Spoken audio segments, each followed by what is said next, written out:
My name's Brandon and this is Nickelodeon Video Game History, a show where I take a look back on all of the video games based on Nickelodeon shows and retrospectively review them. I'm back on my extreme sports-ish as we return to the world of Rocket Power. Just like the Wild Thornberrys, Rocket Power has had a rough introduction to video games. Get Air and Team Rocket Rescue were both massive failures in my eyes. But clearly kids were eating these games up, because there's a bunch more still to come. And this week we're looking at Rocket Power Dream Scheme. Have you ever had a dream? This was Rocket Power's debut on the Game Boy Advance. While it's still very early days, the GBA seems to be treating Nickelodeon much better than any of the other consoles so far. Rugrats Castle Capers was easily the best of the Rugrats 2D platformers, and while I didn't love Wild Thornberry's Chimp Chase, it certainly had its moments and showed promising signs. And we'll need those promising signs to carry over too, because Helix, the team in charge of Chimp Chase, also developed Dream Scheme. Released on November 3, 2001, it found its way into players' hands less than a month after Chimp Chase, which is always an extremely worrying sign. Generally, release dates being that close together results in one game being extremely bare bones with hardly any content, or half finished because they prioritised one game over the other. But in a surprising twist, Dream Scheme was actually a critical darling, at least as far as Nickelodeon games go. Sitting on a 6.8 average review score, it takes the crown as the highest rated Rocket Power game. And in general, it sits pretty highly when ranked amongst all Nickelodeon games.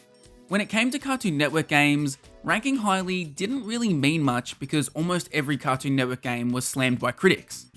However, in Nickelodeon's case, they've actually put out a few genuine bangers, so Dream Scheme hanging around them is a pretty positive sign.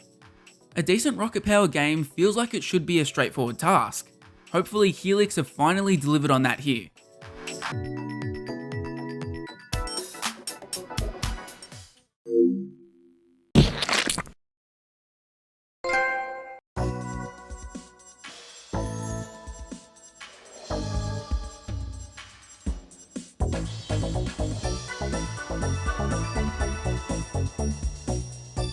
One thing I sort of appreciate about this game is that Helix seemed to have just said, fuck it, let's get weird.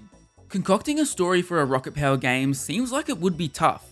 The whole, oh no, we've got to do sick tricks to save the fate of the skate store is pretty much the only thing anybody can come up with.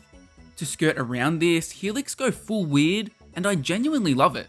Dream Scheme kickstarts with a pretty long cutscene, which alone is quite impressive. It's a lot more than the typical GBA slideshow you tend to see too, so extra marks for Helix there.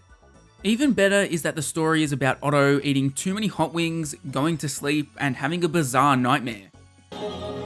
Your mind is in a state of readiness, so listen well. To make yourself complete, you must find your soulmate. This results in the game being about Dr. Stimpleton trying to build a poker resort. It's entirely bizarre and sees the Rocket Gang squaring off against monkeys and robots. Is this completely out of place for Rocket Power? Yeah, as far as I'm aware, but it allows Helix to do so much more than just repeat the same beats that have already been tread. As far as I'm concerned, this is a rare example of the "it was all a dream" trope working well. Gameplay boils down to a relatively stock standard 2D platformer, with an emphasis on puzzle solving. But to incorporate the extreme sports 90s ass aesthetic of Rocket Power into the game, you'll be doing most of that platforming on a vehicle. Are skateboards and stuff even called vehicles?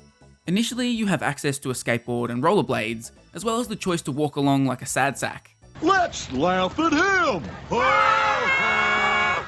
Later on, you gain access to the most extreme of all sports, a pogo stick. Eat your heart out, Shovel Knight. It feels like a missed opportunity to not have a surfboard option available though. The amount of water sections in the first level alone means it would have been really useful, and these kinds of sections were constantly peppered throughout the game. The puzzle solving usually just consists of finding various keycards or figuring out which extreme vehicle you need to utilise to reach a certain area. It's simple stuff, but it's quite clever for the age of gamer they were targeting. Also occupying most of your time here are these stars scattered throughout levels. Each level is divided up into multiple sections, and to progress you'll need to find enough stars to reach the target in the upper corner. Thankfully, there are an abundance of these around. Most of the time you'll have more than enough stars to continue on, especially if you're taking your time to explore. As you kickstart Otto's wild Hot Wing Odyssey, you can only play as him, but the entire goal of the first few levels is to free the rest of the crew.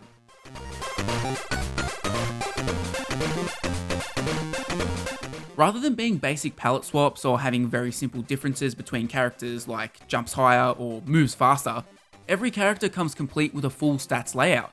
There's a rating for every mode of transport, which initially seems cool. The skateboard and rollerblades do feel pretty different, so picking a character who specializes in one just makes sense. Additionally, picking Reggie, who's the all-rounder character, is a handy option for those who want to constantly switch between what they're riding. But while the characters are presented as being different, I genuinely couldn't tell them apart. I gave each character a shot through multiple levels and wasn't able to feel like one was better at rollerblading or one was better at skateboarding. They all felt identical, and it really wouldn't surprise me if the stats are 100% superficial. After you've saved the rest of the Rocket crew, you start saving various other Rocket Power characters, often getting a new power-up or upgrade to an existing ability.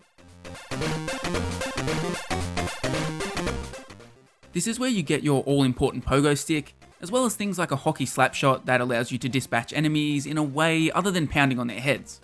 The extra upgrades to the way you traverse levels are definitely the best part. Your skateboard gains a boost, allowing you to fly further along rails, the rollerblades get a magnetic ability, allowing you to skate on the roof, and the pogo stick gets a little bit longer, allowing the crew to not have their heads impaled on spikes. Drip feeding these new abilities actually manages to make most levels feel fresh. You really are doing the same sort of gameplay loop every time, but a new wrinkle every few levels keeps giving Dream Scheme a new lease on life, long after it should be feeling repetitive. Honestly, I was impressed by Helix's ability to add new layers to the gameplay without ever messing up the core experience. And the fact that they don't just abandon these ideas is a breath of fresh air. Nickelodeon games have had a nasty habit of introducing new ideas only to immediately abandon them and never have them return. Every single new addition to the gameplay sticks around for the duration, and the Dream Scheme experience is that much better for it.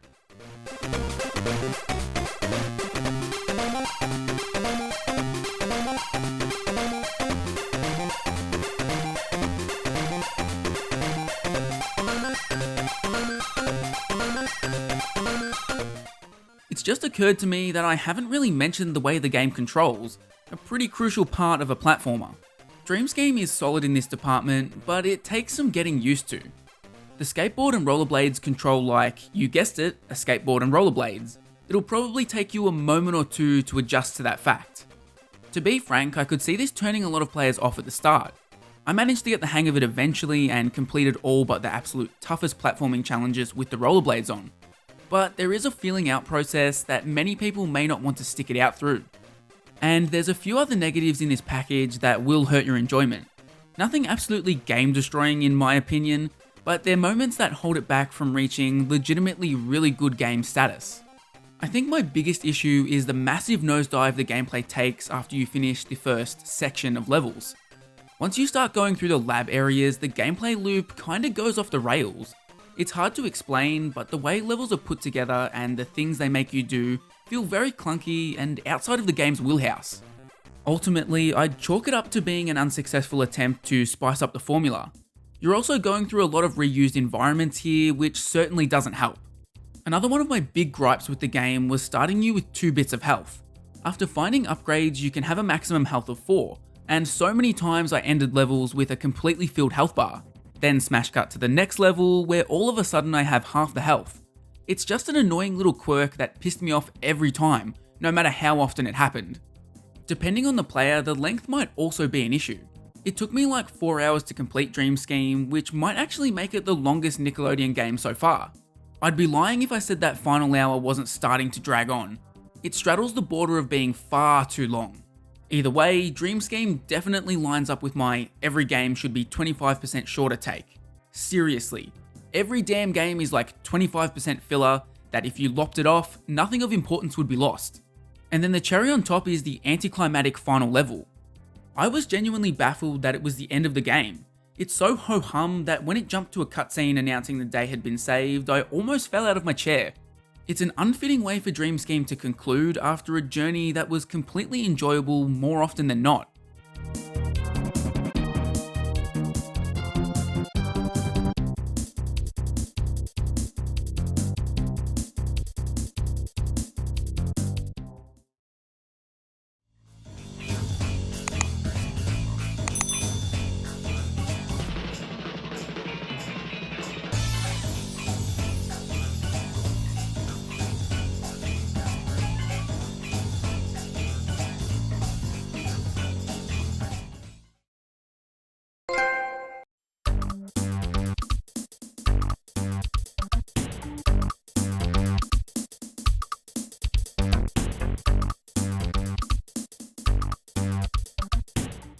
Rocket Power Dream Scheme is a fun puzzle platformer.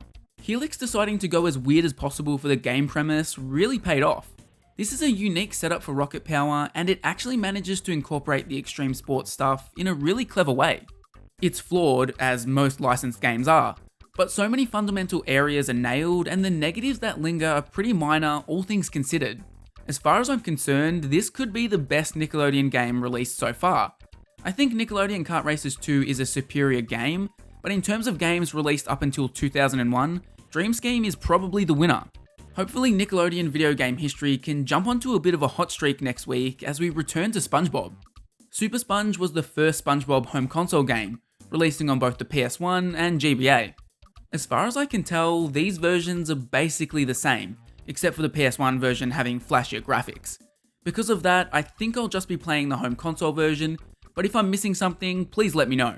To make sure you catch that review, as well as the impending debuts of Jimmy Neutron and Hey Arnold, go ahead and hit that subscribe button.